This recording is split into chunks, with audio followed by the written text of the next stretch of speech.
नमस्कार बच्चों। हम पिछले वीडियो में पढ़ रहे थे मृदुला गर्ग जी द्वारा लिखित संस्मरण मेरे संग की औरतें। उसमें हमने पढ़ा कि लेखिका मृदुला गर्ग किस प्रकार से महिलाओं के बारे में बात करती हैं। वो अपने साथ में रहने वाली महिलाओं के बारे में बात करती हैं, अपनी दादी, नानी, माँ तथा बहनों के बारे में बताती हैं हमें कि किस प्रकार से वो रहती, परंपराओं में रहते हुए भी परंपराओं से हटकर, लीक से हटकर कार्य करने का मादा रखती थी। तो उन्होंने अपनी दादी की कहानी बताई, परदादी की कहानी बताई, माँ की कहानी बताई। बहनों की बात जब वो करती हैं तो कहती हैं कि सबसे छोटी बहन अचला, बड़ी बहनों के बारे में उन्होंने बताया, तो अब छोटी बहन के बारे में कहती हैं कि छोटी बहन अचला अंग्रेजी में लिखने लगी तथा छोटा भाई राजीव हिंदी में लिखने लगा। उनकी तीसरी बहन थी रेणु, जो बीए नहीं करना चाहती थी, परंतु पिताजी और घरवालों का मन रखने के लिए उसने किसी भी तरह से बीए कर लिया। उनकी जो बड़ी बहन रेणु स्वयं कम दूसरों को ज़्यादा पढ़ाया करती थी। जो बहन थी रेणु, वो क्या करती थी, दूसरों को ज़्यादा पढ़ाती थी। उसके अपने अंक बहुत कम, किंतु उससे जो पढ़ते थे, अर्थात वो जिनको पढ़ाती थी, उनके उससे अधिक अंक आ जाया करते थे। वो क्या थी, दृढ़ निश्चयी थी। उसे अपनी पसंद के लड़के से ही शादी की। सबसे छोटी बहन अचला ने पत्रकारिता में प्रवेश लिया और पिताजी की पसंद से शादी कर ली। बाद में वो भी लेखन कार्य में संलग्न हो गई। रेणु दृढ़ निश्चयी कैसे थी बच्चों, आप अपनी पुस्तक में जब पाठ पढ़ेंगे, आपको PDF भेजा है, उसमें दिया गया है कि किस प्रकार से रेणु ने, एक बार रेणु का बताया, इन्होंने वर्णन किया है कि किस प्रकार से बरसात का मौसम था, स्कूल बंद थी, कोई भी स्कूल नहीं जा रहे थे, लेकिन वो गई और पैदल चलकर गई। तो वो दृढ़ निश्चयी थी, जो मन में ठान लेती थी वो कार्य किया करती थी।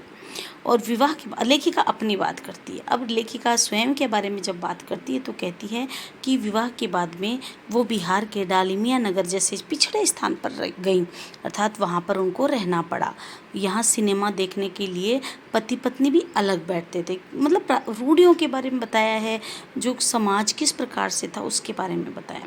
उन्होंने वहाँ मर्दों और औरतों को एक साथ नाटक करने के लिए भी राज़ी कर लिया।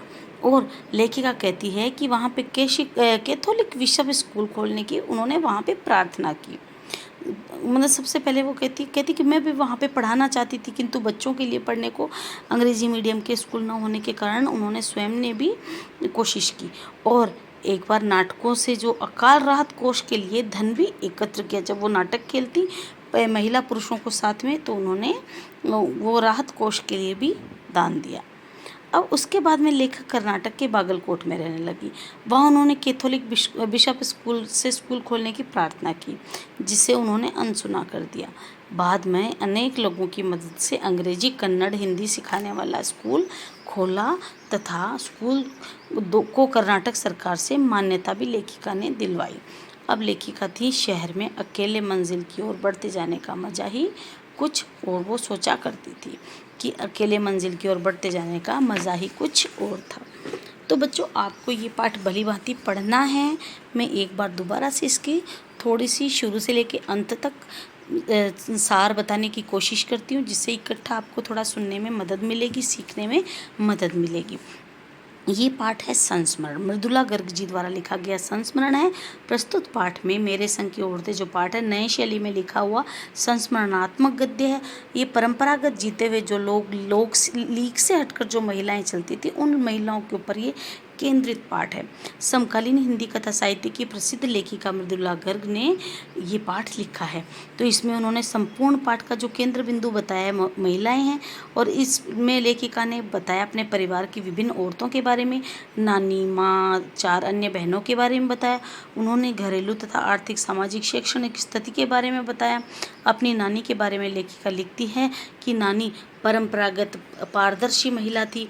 नाना शादी के तुरंत बाद बैरिस्ट्री पढ़ने के लिए विलायत चले गए, और वहाँ से जब लौटे तो उनके रहन सहन में विलायत की जैसे झलकता था, अंग्रेजियत साफ झलकती थी। और किंतु नानी ने अपनी कोई इच्छा जाहिर नहीं की, वो रहती थी उसी प्रकार से परंपराओं को मानने वाली, घूंघट निकालने वाली, अर्थात पर्दा करने वाली परंपरागत महिला थी। और उन्होंने अपना जीवन ढंग उनके अनुसार नहीं किया, जैसा वो रहना चाहती थी वैसे वो रही। अब लेखिका अपनी माँ के बारे में जब बात करती है तो कहती है कि माँ कभी झूठ नहीं बोलती थी। ये तो मैंने बताया थी नानी ने किस प्रकार से स्वाधीनता सेनानी से उनका विवाह करवाया। तो नानी बहुत नाजुक सी थी, उनकी माँ पढ़ी लिखी थी, तो बताया कि माँ दूसरों की गोपनीय बातें किसी को बताया नहीं करती थी, इसीलिए उनका सम्मान हुआ करता था और वो हमेशा लीक से हटकर कार्य करती थी। और दादी थी वो कभी सामान का संग्रह नहीं करती थी, एक्स्ट्रा जो चीज़ होती थी वो क्या करती, दान दे दिया करती थी और वो हमेशा सादा जीवन जीती थी। और उन्होंने ये भी बताया कि उन्होंने किस प्रकार से पोती की मांग की, भगवान के सामने प्रार्थना की तो एक की जगह 5 पोतियाँ हुई और किस प्रकार एक चोर का भी हृदय परिवर्तन उन्होंने अपना बेटा बनाया और उसका भी हृदय परिवर्तन कर उसको चोरी करना भुला दिया, अर्थात खेतीबाड़ी के कार्य में लगा दिया। लेखिका अपने बारे में भी कहती है कि अपनी जो बहनें थी बताती है कि मेरी सबसे बड़ी बहन थी मंजुल, उसे शादी के बाद मंजुल भगत नाम से लिखना शुरू कर दिया। दूसरे नंबर की थी स्वयं, उन्होंने शादी के बाद मृदुला गर्ग के नाम से लिखना शुरू किया। 2 बहनें थी रेणु और चित्रा, उन्होंने लेखन कार्य नहीं किया। छोटी बहन अचला थी, वो अंग्रेजी में लिखा करती थी ज़्यादा, वो क्या करती थी, वो दूसरों को, चित्रा थी वो दूसरों को ज़्यादा पढ़ा करती थी। अब उसके अंक कम आते थे रेणु के और वो दूसरों को पढ़ाया करती थी सॉरी। लेखिका कहती है कि विवाह के बाद लेखिका बिहार के डालमिया नगर जैसे पिछड़े स्थान पर चली गई।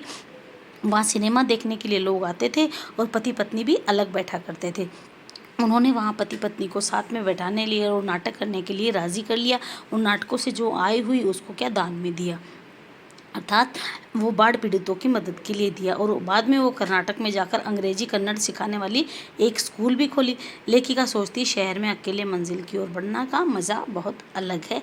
तो ये थी इसकी समरी अर्थात सार। अगले वीडियो में मैं आपको इसके प्रश्न उत्तर बताऊंगी। धन्यवाद बच्चों।